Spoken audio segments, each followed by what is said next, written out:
The New York Jets travel to the Big Easy to take on the Saints in their Week 16 matchup that features two rookie quarterbacks and a ton of draft implications. We break it down on tonight's episode of the DTereman Football Show. Starts right now.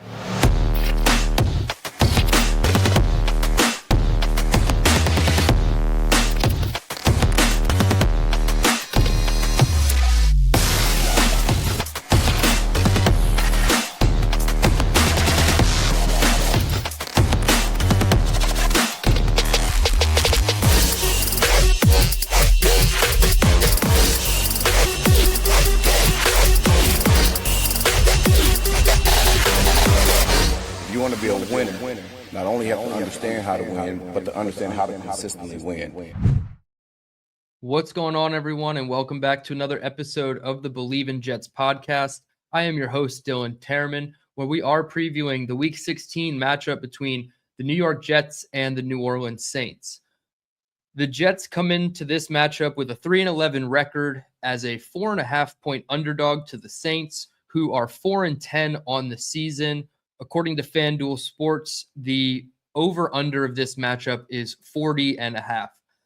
ESPN Analytics gives the Jets a 23.6% chance to win the matchup, and the Jets currently hold a 71% chance to have a top 5 pick in the 2026 NFL Draft. That is 5th best odds in the NFL, and that also includes a 5% chance to land the first overall pick, also 5th highest in the NFL. With a loss, that would move up to 8%. So a ton of draft implications in this one. The Saints are winners of 3 of their last 5 games, including 2 straight against divisional opponents in the Carolina Panthers and the Tampa Bay Buccaneers. They're looking to win 3 straight games for the first time since late in the 2022 season. This game features 2 rookie quarterbacks, Tyler Shough for the Saints, who was drafted at 40 overall, and then Brady Cook, the UDFA for the Jets, who is making his second start and 3rd appearance in the NFL. Breaking this one down from the Saints' offensive perspective, they have obviously Tyler Shough, who I just mentioned, appears in 8 games so far this season after Spencer Rattler played in the first 9. He has a 66.7% completion percentage, 1,484 passing yards, 6 touchdowns, and 5 interceptions. He adds 138 yards rushing and 1 rushing touchdown. His 3 wins are the most by a rookie quarterback for the Saints since Archie Manning. That ties with Archie. So in good company early on so far, Tyler Shough is. As far as his backfield, Devin Neal was ruled out with a hamstring and then placed on IR. So they will not have their rookie who has been starting in the place of Alvin Kamara, their veteran, who is also on the injury report with a knee and ankle injury. His status for Sunday is still unknown, but they did elevate veteran Nyheim Hines, and they also have Audric Estime in their backfield. So there is a chance that we see more Hines and Estime than Alvin Kamara, and obviously no Devin Neal, the rookie who has been kind of emerging as of late. As far as their wide receivers and tight ends, Chris Olave, 896 yards and 6 touchdowns. That leads the team. Second is their tight end, Juwan Johnson, with 644 yards and 3 touchdowns. And then their third leading receiver is Devon Vela, and he has a shoulder injury, and he's been ruled out. So Tyler Shough will be without Devin Neal and Devon Vela in terms of his pass-catching weapons and backfield opportunities. So flip side, the Jets defense, trying to cover all this, has been very banged up. A lot of players went to IR this week in the secondary, including Tony Adams and Isaiah Oliver. Not necessarily fan favorites or players who have been performing well at all this season. So their seasons are over. They're on injured reserve. I believe you have Dean Clark and Jordan Clark, and then they also activated Jarius Monroe, their safety. So they have 3rd and 4th string guys in their secondary. They're certainly banged up there.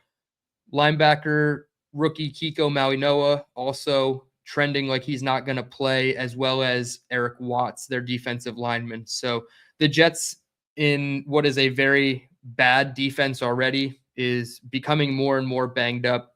And you'll notice this trend with teams that are looking more towards the offseason than the postseason. They're list of injuries is getting longer, and the severity of these injuries that's keeping these players from playing the games is becoming less and less. So obviously there was a defensive coordinator change in New York this week. Monday at the press conference, Aaron Glenn did confirm that he relieved Steve Wilks of his duties, and defensive backs coach / pass game coordinator Chris Harris is going to fill in those duties with AG, giving him a hand through the final 3 games. So defensively, do they get the Chris Harris bump, that shot in the arm, that boost of energy that is so desperately needed on this unit to finally get their first interception of the season? I mean, we're talking about historical lengths here with this interception drought. 0 defensive interceptions in 14 games this season.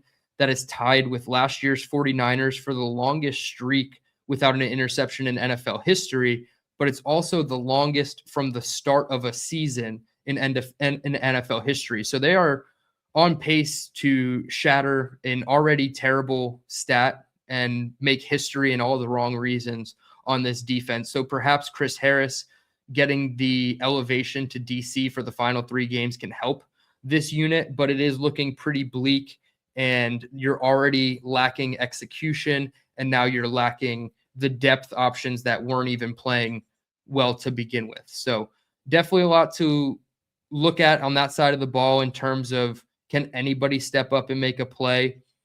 I'm looking at, guys like Brandon Stevens or one of your linebackers in Sherwood and Quincy, who have had very underwhelming years. Can any of these veteran guys, even like a Harrison Phillips or Jermaine Johnson, after he refused to speak to the media last week after their embarrassing loss to the Jaguars, can one of their veteran guys step up who's still here, who's still healthy, make a play for this defense, just show some sort of fight, some sort of toughness and grit?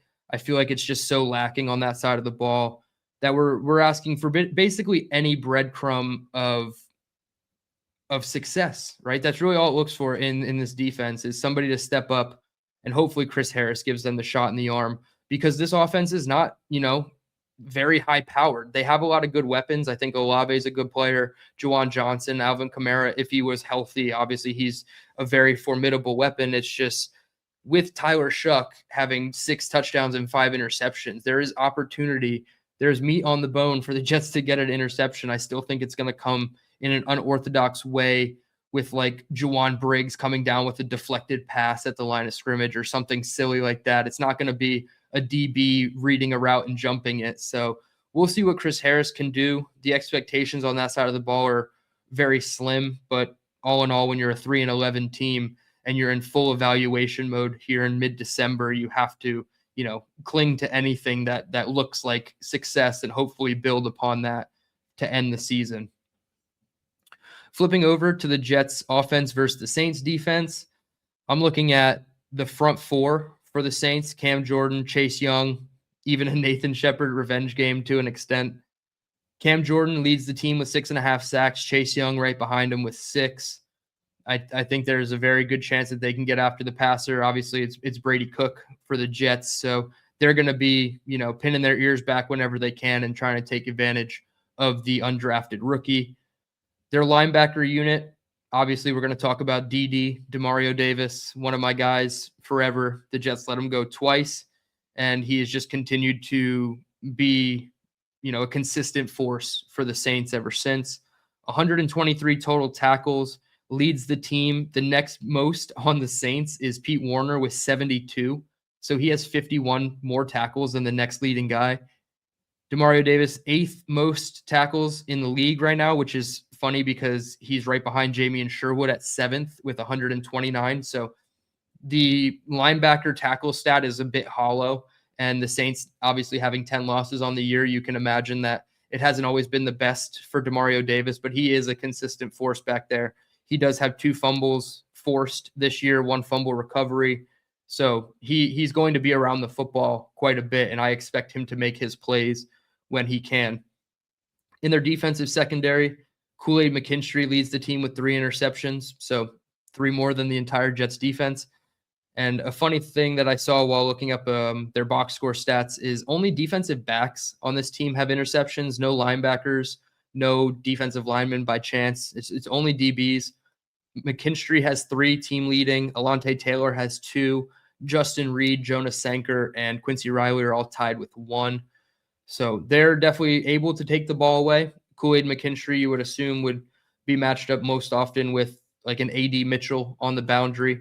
So we'll see what happens there. I anticipate Brady Cook throwing a couple interceptions. He has 1 touchdown to his 5 interceptions across all 3 of his appearances so far in the league. So we're not, expecting a ton, but this defense can definitely get after you. They're not, as bad as their record says on paper from a defensive perspective. The Jets obviously starting Brady Cook, like I mentioned, his 3rd only appearance in the NFL.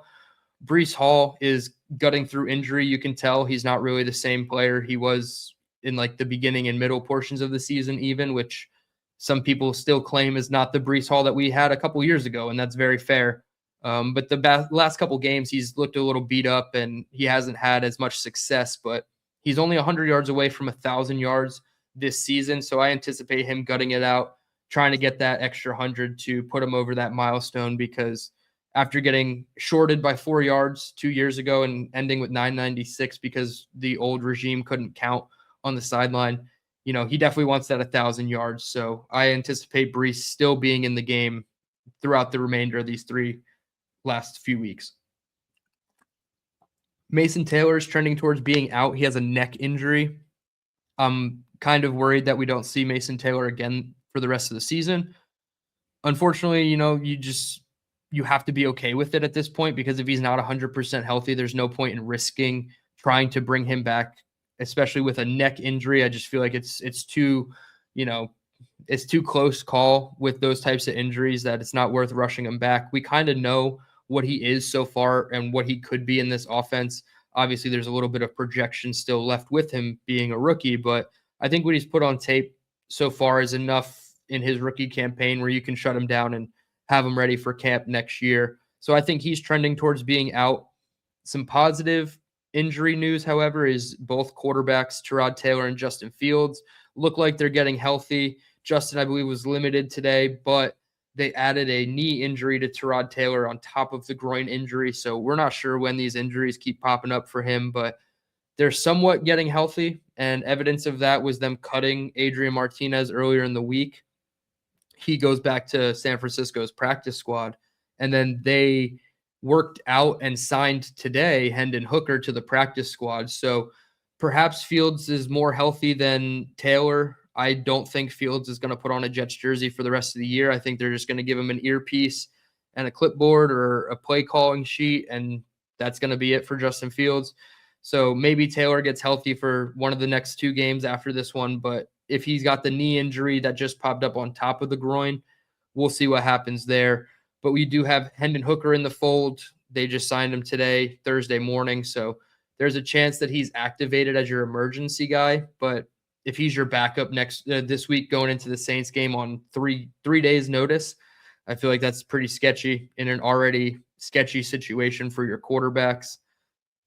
And in terms of special teams, I mean, can the Jets continue to be the consistent force under Chris Banjo? That's obviously, a talking point with the Jets this year is their special teams. So it has to be, involved in this equation in the preview. Whereas in years past, I feel like everybody brushes over the special teams and you don't really have to give it any thought because we're probably on our 3rd kicker of the year and we keep cutting guys like Amendola and Kari Vedvik and all these guys that just a revolving door at kicker. But now that we actually have a special teams unit, it is worth bringing up in the previews because they can turn a game on its head. Even last week, the Jets were down 21-7, and Isaiah Williams looks to return what is a 49-yard punt return.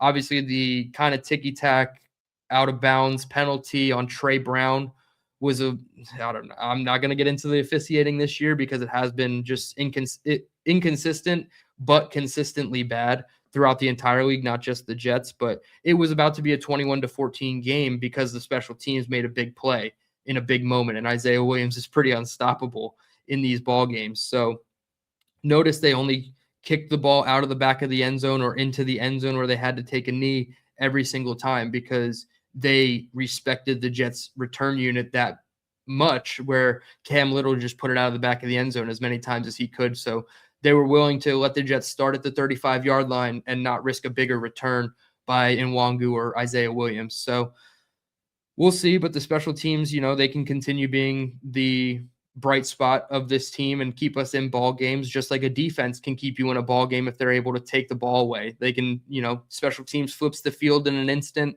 and they're able to, turn a good punt into a safety, or, they back you up and you throw a pick and you have a short field for your offense. God forbid the Jets make a interception. So I definitely wanted to highlight special teams. I think Banjo's been doing a good job, and it's definitely part of the formula for the Jets in how they want to win games. So definitely wanted to mention it there. That could be their potential way to, I guess, upset the 4-10 New Orleans Saints, as sad as that is to say. My final, synopsis is, one, can the offense under Brady Cook continue to progress in this offense? I know they're in deep evaluation mode of Brady Cook, and I think it's the right decision. Can he be your quarterback 3? Can he save you from wasting a late day 3 pick on a guy who you think might be your quarterback 3? And then you can just go into the UDFA pool and pick out a guy to be quarterback 4 in a competition with Cook. Just continue evaluating things there. AD Mitchell, Engstrand just brightens up every time he talks about AD Mitchell. So you want to continue that time on task, that chemistry, him learning the playbook as well. Obviously, on the defense, can you just stop the not-so-high-powered offense in the Saints and Tyler Shuck, who is a rookie and could be prone to giving you a couple easy takeaway opportunities? And then special teams being the X factor, as always in all the games. Can they continue being what they are? And that's elite. So with that, my final score prediction is going to be 24-20 Saints.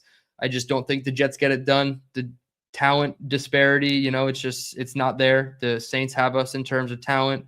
They probably have us in terms of coaching. I think Kellen Moore has done a good job with his offense, despite, having some lumps and a lack of star-studded talent on the offense. So 24-20 Saints is my prediction, and the Jets limp into New England in Week 17. That's going to do it for me. Hope everybody enjoyed. Hit the like button on your way out. Subscribe if you're new. Give the podcast a 5-star rating and review. DTereman signing out saying, let's go Jets.